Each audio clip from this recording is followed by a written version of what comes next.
Oh, sorry, set's gone. Things like the Ezreal certainly rise up in priority. The Renekton, though, is going to be the first pick. So it looks like for Cube, at least, he's like, look, just give me something that I can try and bully Garvey on and take him out of the equation. And I'm curious to see now what Garvey decides to go back towards. He could, like, Garvey's played a lot of it at Aatrox, and we could see him maybe opt in towards that matchup once again, with Shadow playing towards that top side of the map. Curious about what Shadow plays, never mind. Okay, this can still go to a solo lane, but everyone remembers Shadow's Lee Sin. A bit of a smile on your screen as well. This would be a treat to round out the series, especially since we're looking at a Nidalee in response from Leyan. We have the jungles that really want to start influencing the map. And this is a very different pace already as Gwen gets locked in. Dagda, don't run with scissors, but it is indeed time to snip. Well, we can assume that this is going to be going towards Garvey in the top lane. Now, usually when we see the Gwen, she is going to run that teleport ignite. So I think, though, for this lane against the Renekton, I think the flash is going to be way too strong, just because you can easily see that level 3 dive coming in, unless Shadow's able to get up there and dissuade that. But you've got to be so damn careful. Now, of course, Gwen does have the nice L feature of being able to stop herself from being able to take the spear damage, because she can hit the W and absorb all that, but you still have to be very careful, because if you get stunned before you can get that W down, you're in a lot of trouble. I do like that we're seeing a lot of champions that can start gap closing, right? If it is going to be their Renekton mid, which we know FoFo can play. Things like the Jace as well have been seen to do pretty well into Gwen. When she does use that Hallowed Mist, you go into hammer form, you go to the skies and pretty much gap close and, you know, set out your damage so she's not invulnerable. But Dagda, more importantly for RA, it looks like their comp already sets the timer on, right? We know Nidalee, Renekton, great duo that can really evolve the game and bring tempo to it. So I want to see how LGD react in their last pick, especially with the Leona there, and how RA push the tempo even more with the comp they've got. I think we can just talk to production about just putting Leona on the bottom of the screen next to Mark's name whenever he's in the game at this stage. But either way, I think it's a good shout, because look, got the Ezreal here for Kramer once again. You've got Mark that can go and roam, and especially when you've got something like a Gwen here, you're going to be looking to get her set up. She excels when it's in a kind of a split push role, but can try and enter these fights if she's pretty far ahead, but it's not really where she thrives to a massive degree, because you do have so much CC that can come your way, and especially with a lot of the melee champions, the short range champions that are on RA's side, they'll be able to get in and play around within her Hallowed Mist. Especially if it is going to be the Renekton up in the top side. And just speaking about laning phase, Renekton to Gwen as well, we've seen a couple of times, does okay. So curious to watch the matchup follow out as Volbiear, okie dokie, Dagda. This was played by Chovy a couple of days ago. This could potentially be Volbiear mid, which does okay into a lot of the matchups that we're seeing at the moment. Yeah, he's got his E that's able to keep himself nice and topped up, can help push the wave. But also, when you're looking at this Nidalee, you now have 2 lanes that you can play around for these dive potentials, right? Because at level 6, you've got the Volbiear who can turn off the towers. You've also got a lot of damage that can come through from the Renekton, the top side of the map. So you've got a lot of flexibility here, and it just kind of speaks more volumes to FoFo. Actually looks like he might be piloting the Renekton. Yeah, but FoFo, again, like, this guy has such a big champion pool.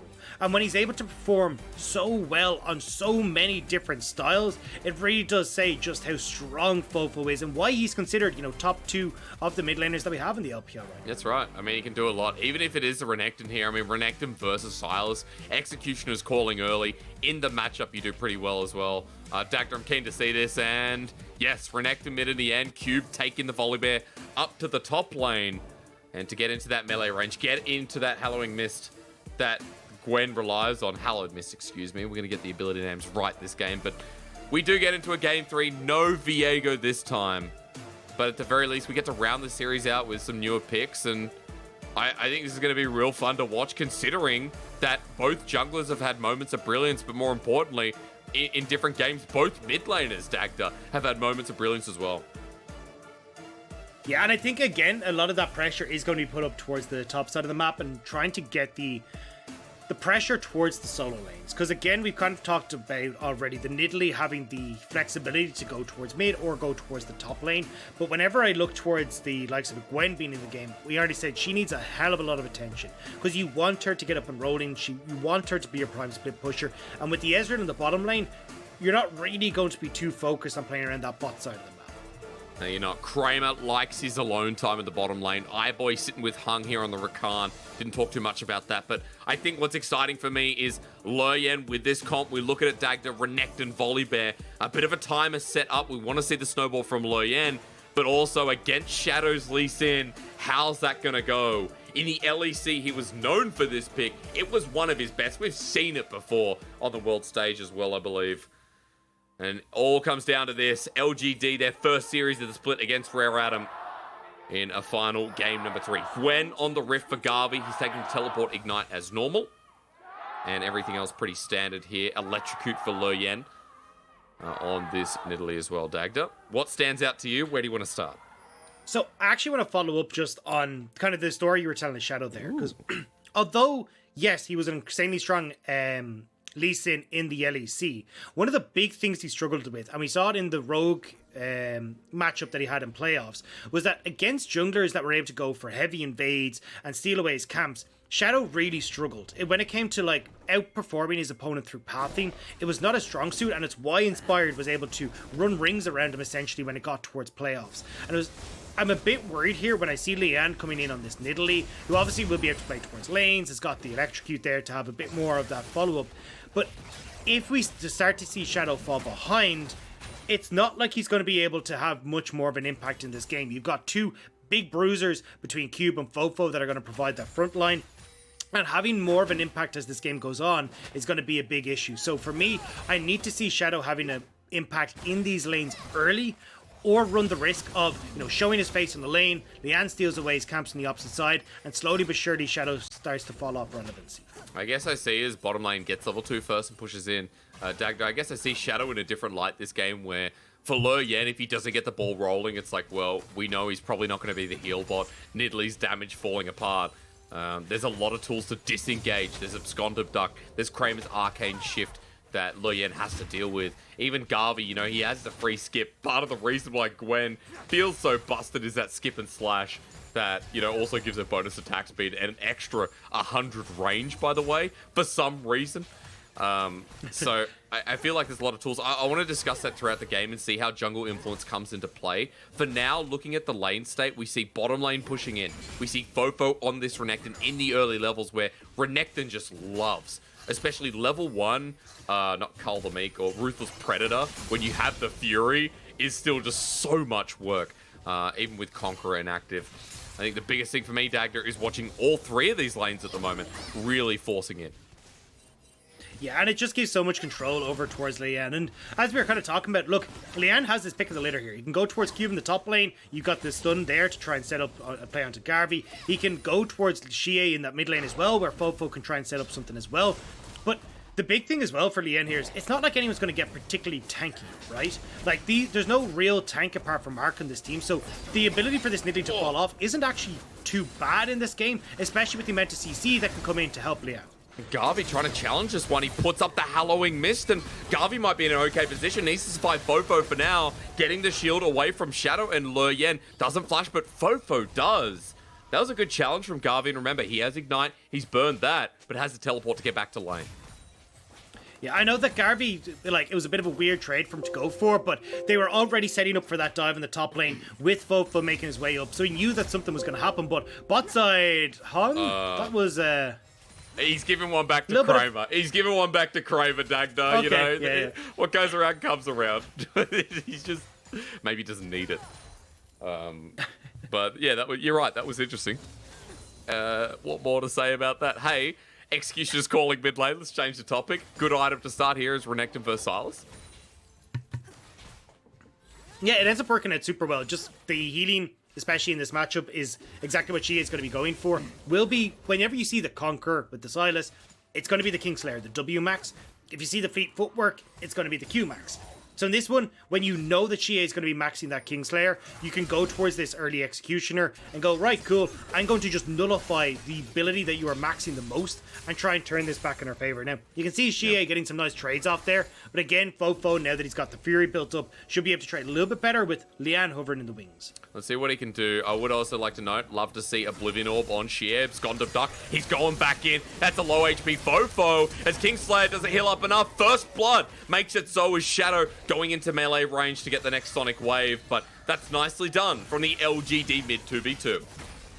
That's twice now Shadow has actually been up here to try and turn these plays around. Now, it means that he's actually turned around that top play where Garvey wasn't getting dove anymore. And now Shadow's once again making sure that you've got Xiye safe in this mid lane. So this is super strong performance from Shadow throughout this series, where he's been doing a great job of keeping Leyan in check and making sure LGD are coming out on top. And it feels like, you know, if that mid, if that top don't really do much in this game, and LGD starts snowballing the early lead, that feels devastating, right? When you look at Sylas and you look at what Snip can do. Speaking of, Garvey in the top lane doesn't have 6, but Cube does. He brings down the Storm. The auto attacks enough. No, the ultimate finally comes out. Cube now flashes, though. Gets his Maws right on into it. The next W on the way. Cube is going to silence Garvey, at least for 13 seconds. And this is what I was talking about, was why LGD needed to put a lot more pressure. Topside is, this Gwen needs time to scale. And, oh, hang on. Shadow walking in. Leyan doesn't hit the speed, but flashes on in. The pounce. One more javelin toss to secure, but Shadow knows he's out for now. That's unlucky, as Xiye now going to have to be cautious, that Leyan and FoFo don't try and jump. Not only Xiye, Garvey as well. Like, Yeah. This is the problem with not taking flashes, that you actually don't have safety up here. No level 6 either. Leyan's on this top side now. We actually saw that Cube backed away. But still, if you can keep Shadow off of this top side and start to shut down Garvey, it makes this whole game plan from LGD so much harder to execute, which is set up for this side 1-3-1, have Kramer act as this wave cleared bot in the mid, and then when you get towards team fights, maybe you can try and have a kind of a 1-4 split push going with Xiye joining in, but certainly trying to keep this map spread out and wide. But unfortunately, that solo kill, that hurts him a lot. 10 CS down, kill goes over. That's a Phage and a Kindle Gem. While Xiye, he stole away the Dominus, but Leyan spotted out the ward. Xiye is going to back off. FoFo, he does have the slice and dice, so shouldn't be too scared, as Mark has now been spotted out roaming. Shadow's going to help him push the wave Dagda, and this could just be to set up, go deeper into the enemy bot side jungle, but everyone's going to be looking to contest this. Hung now moving as well. Yeah, you have Mark, you also have first move from Xiye. No TP for Cube though, which is why LGD have to back away. They are very cautious of Cube just managing to get in onto this fight before the likes of Garvey can get involved. But yeah. I like what LGD are trying to do, right? We've already talked about how Shadow is trying very hard to match what Leyan is trying to go for. Well, the deep vision that they had on that top side is going to help out quite a bit, but I'm not sure about turning over towards this Rift Herald now. This could be dangerous. Mark doesn't have the Solar Flare, but Hung now has the quickness. There is a level difference in the top lane as well, while Kramer hits 6, but iBoy's still down here having to catch the wave. It's going to depend how long's the fight going to go for, as Stolen Dominus used right to the middle of it. FoFo going to bring his out as well. He's got a full Fury Barrage. The True Shot Barrage actually adds so many layers. This Herald going to be taken down while Garvey's ready to snip once more after getting the passive up. 1,000 cuts does its mark, and Herald goes to LGD. Nice job by LGD to pick that one up. I thought when I saw Hung was there, and I could see that they were jumping in with Mark, that the double knock-up and the double CC would be enough for them to burst them down, but Cube not able to make it across the fight meant they just didn't quite have the damage to finish off the low health bars, and they get forced back. Now, as Shadow, I'd love to see this going up towards the top side for the Rift Herald. You have this Gwen that you want to start getting in your favor, start to have an actual impact against Cube, and the best way for do that is just to give her a boatload of gold. She wants to get towards like Riftmaker and Nashor's Tooth before she really becomes relevant, and it's a long way from that point at this early stage. Well, he needs something to start paying dividends. Excuse me, I don't know why my English is so hard today. Because he's 20 CS down in the jungle. The time Shadow has spent towards some of his lanes and trying to mitigate some of the disasters is time that Leyan has continued farming. He's got a level lead, and even this top side, look, Garvey in so much trouble. The Hallowed Mist saves him for now, but Cube is just a monster. This bear is taking over, and the laning phase becoming very hard for Garvey. Yeah, can you even see that, like, Cube is perfectly happy to keep going. Ooh, hang on, FoFo. He gets quite low. Hung goes in. Good little knock up here, but quickness has been stolen by Xiye. Kingslayer not there. He's broken. Torn by Electrocute. He thought he could survive long enough to heal back up, but Nidalee, yeah, that's what happens.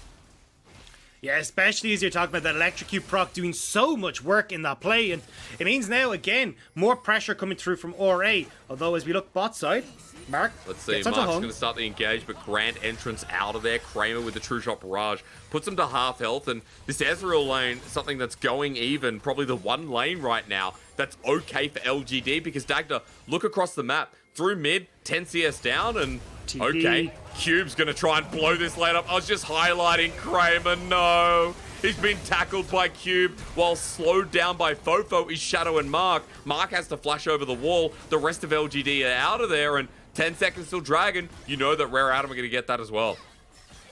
Yeah, and this is exactly how Rare Atom want to start, stacking and racking these dragons. I know the first one went to LGD, but having these fights where you can force LGD to go and engage against this super beefed up front line of the Volbiear and the Renekton will work out well. But at least in all this, LGD and Garvey are going to be somewhat happy that Garvey's getting some free time, right? Because he got the 2 turret plates. We're talking about the potential for that Rift turret to go up there. Now you can take the turret for Garvey, get a whole bunch of gold into his back pocket, and try and even up that 400 gold difference that we see in that top lane. It's a shame he wasn't able to get more turret plating. Only got a couple there, but 2 is better than none. As we watch the TP that comes through, and Kramer flash, but unfortunately LGD on the other side of that wall. Yeah, I think he needed to flash towards his team there, but honestly, you're kind of caught again between just 2 bad decisions where there's no real way to escape as Ore are just everywhere. Now, LGD actually are the ones that are going to start up Dragon as Garvey might die. Stormbringer again. Will Cube dive this? Remember, he hasn't stunned the turret. Needlework comes out. First charge, snips it once again. Next Needlework flies through. Garvey can actually solo kill this. He needs to walk away from the Sky Splitter, get past the shield. Garvey's ultimate is already down, and he doesn't have a flash, but he has Ignite. Dragon goes down to the way of LGD, actually, while FoFo's roaming up. Garvey now, 1v2. Can he do it? The snip at full stacks here with 1,000 cuts. Cube's going to dive him down. Sky Splitter. And yep, it was a good attempt, or should I just say it was a good death at the end of the day. Yeah, half the zoo shows up in top lane with the bears and the crocodiles, and the little girl does not have the best of times in that scenario, as it will be Gwen going down. And now, though, LGD have decided, look, if they're going to commit 2 members to that top side, we're going to instead try and get some of this gold onto Kramer. Look, Kramer will be in a great spot because of this. He'll be able to get the Muramana, but, like, the 2-atom spike that Kramer's already fast approaching, it means that he's not really going to get any stronger past that point, right? He kind of hits it and coasts through the rest of the game. Whereas I think even for Xiye or for Garvey, getting this Rift Herald would have been so much nicer. But unfortunately, with the way that this game is gone, LGD just haven't had a chance to get to that top side and try and help out. At least first turret blood for LGD. Global gold is there as Garvey's just walked into certain death. Pounce, dead, Ignite, thank you. And this is Garvey. Yeah, that's what happens. I mean, I guess Gwen turns to nothing, but her scissors are left behind. And it's kind of slipped off Garvey from any sort of impact he'd be able to have in this game. Like, he's super far behind now. Xie's in trouble. He's stolen the Dominus. FoFo has used his own as well. But remember, with the Executioner's calling there, I mean, Kingslayer, we've already talked about, it's not as powerful. But FoFo has no healing reduction, so in the 1v1, at least in any kind of fight, it feels like this Renekton is doing so much better, doing so much more work. Dagda, things are not looking good for LGD this game. It might only be a 1.7k gold lead, but Rare Atom feel like they have so much control. They really do. And the big thing here is that it's Cube with 3 kills, right? Divine Sunder built. This is what I wanted to point out earlier, was that because of how heavy Cube is winning this matchup, he can go for this greedier build where instead of just going for the full tank, he goes for the Divine Sunder. Is still relevant in that split push, is able to do a lot of damage in team fights as well. And for this Gwen, it's really not working out. LGD haven't been able to give her the resources. She's still sitting on that leeching Leer. Hasn't actually been able to get to a point where she's somewhat accelerated, or at least kind of even. You can see like over 1,000 gold behind in that top lane. Yeah. Like, it's going to be such a long time before Garvey is able to have any sort of impact in a side lane, let alone these team fights that Ore are going to be eyeing up. But it's not just top lane as well. Look at the jungle gold disparity. It's 1,500. You look at mid, that might, be even, bot with an advantage, but it's all about jungle and top lane here. A lot of debt there, and Leyan is 2-0. He's got the Night Harvester versus Gordrink. It doesn't matter. He's 40 CS up in the jungle. When both Game 1 and Game 2 have largely been about Shadow having control, this time around, Leyan has snowballed the Nidalee. He's in control, as we've used that word. And now picking up the Rift Herald, he's going to get deep vision. He's going to continue pushing this to the limit and keep the snowball going for Rare Atom at 15 minutes of the game. Dagda, we've got another Dragon coming up. We've got a Herald mid. I mean, Rare Atom are not slowing down. I mean, Xiye, Kramer, and Mark are here, but you can see that there's not really going to be too much they can do, because with the poke that's coming through from this Nidalee, and you've got Q behind. He just doesn't care. I'm not sure what that flank was. Doesn't commit to it with the Stormbringer on the turret. Herald gets the charge anyway, and they back away. That was interesting, Dagda. It's like he thought about it and thought, nah, never mind. just kidding. Yeah, I think they're a little bit worried about, like, where the multiple members of LGD were, but they're back up. Anyway, so not going to be too... They still get that mid lane turret, but you can see kind of coming back to the discussion, and Shadow was like, why I was worried about Shadow going towards this Lee Sin. It was like, look, if this guy's not able to have an impact in towards the mid and top lane like we're expecting, he is just going to fall behind. Leyan clears faster, has much easier gank setup, and has started to steal away a bunch of the camps that are in Shadow's jungle as well every time Shadow shows on the map. So now we're looking at a 2-level lead. You talk about the big gold lead that's going over in favor of Leyan. You're already an item and a half there for Leyan. And now, as this game starts to go on, LGD are kind of stuck between a rock and a hard place, where their early game jungler hasn't really hit the mark. Their late game scaling on the top lane is still a long way from coming online. And the mid game that Xiye and Kramer need isn't really being supported by the other factors on the team. And more importantly, right, like the strength of FoFo and Cube, and while FoFo hasn't had many resources, I mean, Cube especially, a Volbiear that gets this far ahead at 16 minutes into the game, he's going to destroy people like Kramer, Xiye. There's going to be no hope to survive through what is going to be burst out of a bruiser that's gone for the Divine Sunderer. It's something to fear, and Cube level 11 Volbiear up in that top lane. He's got the level 2 Stormbringer now. But I want to bring the attention to the gold lead for our chat once again. 3,000 here for Rare Adam. It's looking like a pretty convincing game 3. But the one thing that is making me stutter step a little bit here, Dagda, apart from Garvey getting this turret, is the fact that it's 2 dragons for LGD. It's going to draw the game out in what is an Infernal Soul, which for Rare Adam would be perfect to try and take away. As Hung, going to get the quickness here. Xiye ignited down, Javelin Toss doesn't connect, so he gets out. All for the sake of a blue buff. But Dagda, back to my point, 2 dragons means this game goes a little bit longer. Yeah, I do agree that I think it's wonderful that LGD have managed to pick up some of these dragons. They'll delay the soul, but I think the bigger factor is more so like the likes of Baron, right? Because you're already looking at the top lane tier 1, mid lane tier 1 are both down. Deep Vision is going to be going in pretty handy for Ore, and as Hung and Leyan are chasing Shadow and Xiye out of the jungle of LGD, it's going to become easier and easier for them to control that vision and turn towards Baron, where they have quite a lot of damage between iBoy and FoFo, and hell, even Cube with this Divine Sunder. They're getting collapsed on though, Dagda. Mark has taken a spear, might just have to sacrifice his life over to Cube, and Cube's too big at this point. No one messes with him. Stormbringer over the wall, Soul Flare flashed away from into the back line. Hung gets a magnificent engage. Leyan follows up, and this Gwen, everyone's inside the party circle as Leyan's trying to run away, but Garvey gets no opportunity. Kramer flies through with his True Shot barrage, but 3 are dead, and LGD's chances in this series are getting slimmer.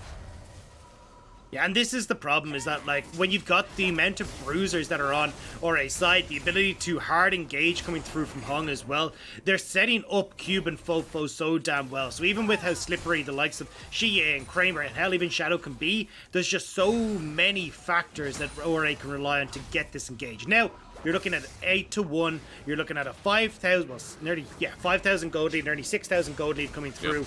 And they're going to be able to move over towards this Baron as well, which is about to spawn with Deep Vision still sitting there for Ore, which makes it 10 times easier for them to move in as a unit and take further control over the Ore jungle, or the LGD jungle. Let's have a look at this last replay, Dagda. Again, like, as soon as Cube was there, all sirens went off for LGD. Yeah, and you can see Hung, as he pointed out, is their magnificent engage. Like, shifting through, gets the flash, they manages to set up 2 more, and the problem is that Gwen, you're not a relevant champion at this stage. You've barely finished the Riftmaker. You still got to get towards the Nashor's Tooth. You're not going to be able to survive in team fights by using that Hallowed Mist, because you've got Cube and FoFo who are happy to just jump into the middle of that with you and tank a whole bunch of your damage. The whole thing starts to fall apart very, very quickly. And now, as we were talking about, Vision Control trying to be gained by Ore. Shadow, what a good kick onto Leyan, but he goes golden. Unfortunately, that feels like the engage maybe works out. Over the wall is Garvey as well with a harrowing miss. Sets it all up with the needlework follow-up. This came off the back of Shadow's Lee Sin, Dagda. As he cleans it up, the man still got it. Magnificent pick from Shadow. We've just been saying LGD, it's doom and gloom, but Shadow, the new member, the new recruit to the LPL, takes out the Lee Sin and shows just why he's renowned for it in the LEC. I mean, I thought the Zonyas thought, no, RA going to turn this around, but LGD numbers advantage there, Dagda. Baron picked up. 3K is now the new gold lead for RA, but let's see how much it closes with the Baron in hand. That was sick, and the game's not over. So well played by Shadow. As Leyan and Hung are overextending to try and get that vision that we were talking about, without the support from Cube and FoFo, Shadow's just happy to sit in the bush and wait for this play to happen, but may not get a chance to look at the replay as Shadow. Looking at it again, here we go. Sonic Wave has missed. Barre are following this up. They've got really deep here, Dagda. Hung has to back away with the Battle Dance and will do so. And Safeguard once again. Shadow still looking for that opportunity. And that feels like what we need to talk about, right? Those picks slow down the tempo. And the amount of picks that we saw before picked up the Baron for LGD. Now they're facing off against the Dragon, but this team, maybe you don't even need to look at it. Maybe you start using this Baron proactively. Yeah, I think the bigger thing is just, as you're saying, like, slows down the pace of the game and buys time for Garvey, buys time for LGD to get some much needed gold back in their pocket. Now, they want to try and commit for this mid lane turret, but I'm not certain that a full-on fight is exactly what they want right now, and Ore are pretty happy to just continue to clear out these waves. They get hit by the Javelin Toss and the carry. Solar Flare there in the backline. Xiye steals away the Stormbringer, but in a 5-on-5, I'm not sure, Dagda. Especially when iBoy has the Collector picked up. And Kramer hasn't been known as good team fighting this series, rather back, you know, on and off team fighting, I should say. A bit hard about that one. Mark over the wall, he's half health, but spears keep landing. They want to secure this Dragon, move to Soul Point, but Leyan level 13 versus level 12. This is still so dangerous. Yeah. Again, though, LGD hovering in this pit, this Dragon still sitting at about 5,000 HP. Like, now, Ore commit to trying to burst Garvey's in, the quickness there, though, you've just run into AoE. LGD, what did you expect would happen? Needlework does absolutely nothing, as now it's up to Kramer. Shadow in the backline, he cleans up with the Dragon's Rage. FoFo draws his attention, but the jungler's now down. Leyan still here, Smite comes through, and as you expect, Dragon goes over to Rare Adam, but Kramer absconded duck from the Xiye mid laner. He's going to go down, and Xiye goes down as well. I mean, Dagda, I'm confused. What did LGD expect was going to happen? I don't know. I'm just going to put it out. Like, in my head, I was like, okay, what we're going to see is LGD. They'll give up this Dragon, right? No need to contest for it. Only second Dragon. You've just got Baron. Let's go get some of the standing gold. Let's get Garvey off into a side lane where he can try and split push. Let's try and use the fact that Xiye also has his TP available, that we can stop any shenanigans. But here, they just... Yes, you get Garvey into a great flank position, but who's he flanking onto, right? I mean, you're going onto either the... You're going onto the two bruisers or Leyan. Leyan's able to jump away, not a bother whatsoever. And then when you've got Hong who's able to keep the rest of LGD busy, it's not really amounting to very much. And again, Leyan is doing a great job of baiting in several cooldowns with this stopwatch. You can see Kramer and Xiye hard commit towards him. Leyan stays cool and then goes in here just in time for the stopwatch to finish off Xiye. We might need to remove Kramer's EK, I think, Dagda. I mean, look, he arcade shifts in and it wasn't the most dangerous one we've seen all day, but I'll tell you one thing. Why just play from range? You've already lost Dragon. I don't know, man. I feel like when we looked at the Baron they picked up, LGD could have looked for the inner turret in the bottom lane, inner turret in top lane, right? Put some pressure on and actually get the gold to a point where you're happy where Garvey's sitting, where Xiye's sitting in this game. Instead, the fight goes over to Rare Adam, you give them more gold back in their pocket, and they're heading towards the same Dragon Soul that they would have been on anyway. I mean, they're 2 dragons away, just like if you would have left it. So, LGD now coming back onto the map. No Baron, no Dragon. They can have Garvey off in the side lane with the TP about to come back up, but with how far ahead Cube and FoFo are, it's going to be really difficult for Garvey to actually stay in a side lane and kind of contest against them. Maybe he could go against FoFo, but certainly Cube is so large at this stage, and the healing reduction, it's going to be pretty impossible. Now, we're actually seeing the Cosmic Drive from Garvey first. So trying to see if he can try and play more of a team fight role, because you're going to get that extra speed up for the move speed that this item offers versus the Nashor's Tooth, which is obviously better in the side lane split push. But it does mean that, again, you're kind of playing into the strengths of RA right now. We're 25 minutes into the game. You have two big old bruisers that are happy to have a Divine Sunder and a Stride Breaker there. Hysterics as well. Very good at this point in time. So I'm not fully convinced that LGD are in the best spots here, but looks like they might try and make a play towards Cube. They'll try. Garvey coming down, but look, Cube is big. Deadman's plate on him as well. Snips him for a little bit, but doesn't matter too much, even with those two items. I want to note there is no grievous wounds on the side of LGD. We don't have the Oblivion Orb. We don't have anything, you know, like a Thornmail coming through. As Shadow gets the kick down, but do they have enough damage? Need to work number one. Number two, I believe, or even the third, actually misses in the end. FoFo's joining in after TPing down, and LGD, their pick is halted. Used a summoner for it, but still had to get out of there. Still, they are like getting down some of these crucial summoner spells, like getting FoFo's TP out, actually having the opportunity now that there's no objectives on the map for Shadow to play, well, as a Shadow, like Shadow Garvey in these side lanes actually works out pretty well. So at least they're buying time still and kind of getting some of these big summoner spells out ahead of things like the Baron that's just spawned, the Dragon in a minute. But the big thing here as well, both flashes for FoFo and Cube are down, which makes these team fights a little bit harder. It means that we have to look at Hung to be that big engage tool with his own flash just shortly coming up. Also, you got to remember the FoFo slice and dice in the middle of a fight, right? I mean, he's not going to die from a couple of shots. We're seeing how tanky he is at this point in the game. So there's always other options, it feels here, but I like you bring up the flashes here. I like that you talk about the summoners being down as a potential opportunity. I think also the 5k gold lead is, you know, still there in the balance for me for Rare Adam, and I'm seeing a Jungle Flame Horizon Dagda on my screen. That's a 3-item Nidalee, 242 to 131. I mean, that's just insane. Leyan has been smurfing this game, and, you know, it feels like Shadow has been drawn to his laners, trying to fix the fires, and suffering in the process at the same time. So it's unfortunate, but the way of Lee Sins, as he's been trying to bring this game back with his kicks as well, and try and get that pick that LGD can cling on to. He's actually opted for the Black Cleaver as well, which is surprising. Probably would have preferred the Hysterics here for the... Oh, Kramer!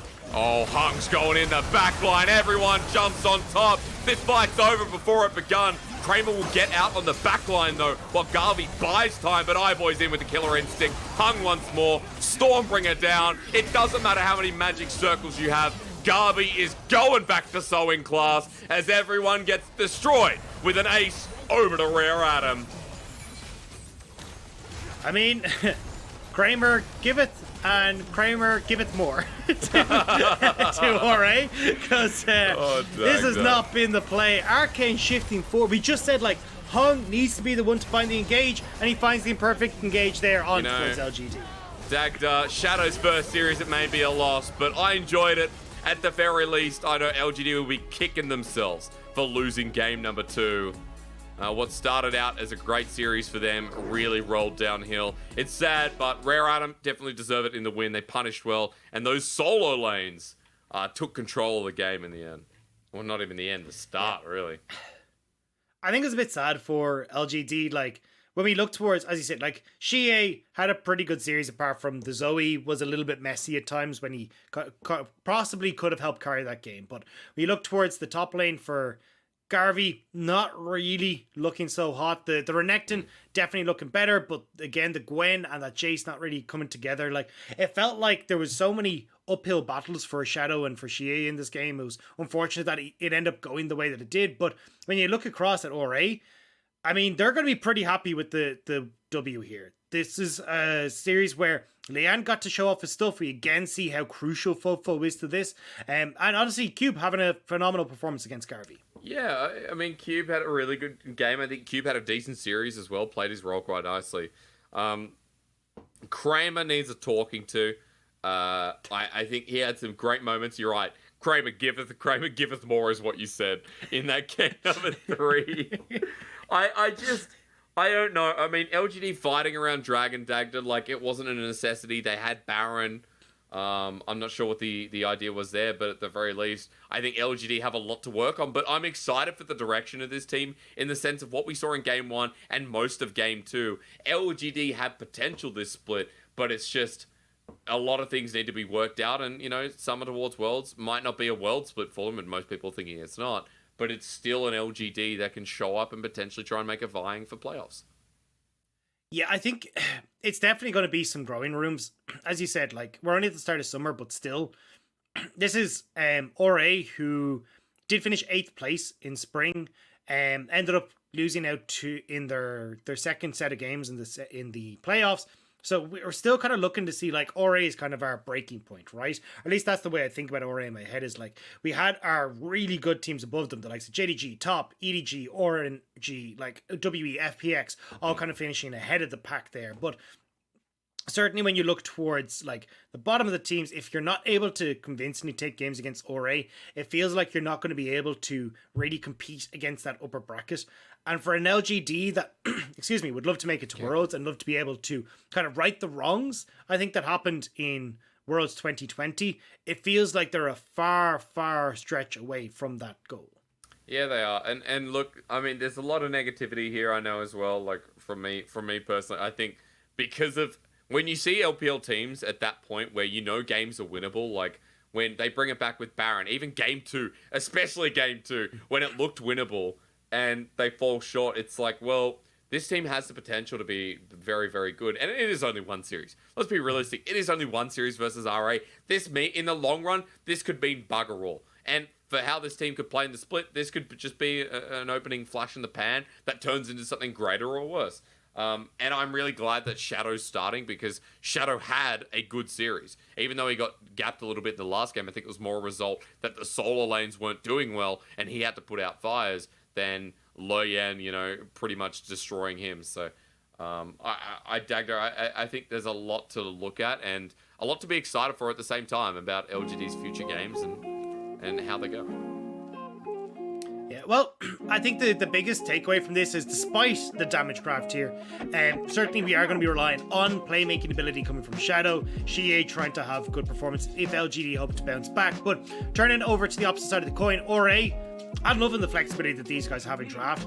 Yeah. FoFo's champion pool has come up clutch so many times for RA, and now we're seeing the Renekton, we're seeing the Viegos, we're seeing like even the Galio in their series against OMG. Like, this guy can play pretty much anything, and it means that you're able to, as we saw in this game, take the Volbiear into the Gwen match, have a super strong performance there, like still able to perform really well on these bruiser style champions too. It feels like when you've got this much opportunity